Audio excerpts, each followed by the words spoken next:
सोलापूर शहरात रविवारी दुपारी सुमारे 3 वाजण्याच्या सुमारास ढगांच्या गडगडाटासह वादळी वाऱ्याने जोरदार हजेरी लावली। त्यानंतर काही वेळातच मुसळधार पावसाला सुरुवात झाल्याने उकाड्याने हैराण झालेल्या नागरिकांना मोठा दिलासा मिळाला। जुळे सोलापूर अक्कलकोट रस्ता परिसरासह शहरातील विविध भागात पावसाच्या जोरदार सरी कोसळल्या। पावसामुळे काही ठिकाणी रस्त्यांवर पाणी साचल्याचं चित्र दिसून आलं। आपण पावसाची ही दृश्य राजनीती न्यूज चॅनलच्या माध्यमातून पाहत आहात। जुळे सोलापूर परिसरात पावसासोबतच वीज पुरवठा खंडित झाल्याने नागरिकांची काही काळ गैरसोय झाली।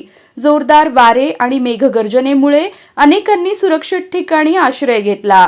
पावसामुळे वातावरणात गारवा निर्माण झाला असून गेल्या काही दिवसांपासून जाणवत असलेल्या उष्णतेपासून नागरिकांना दिलासा मिळाला।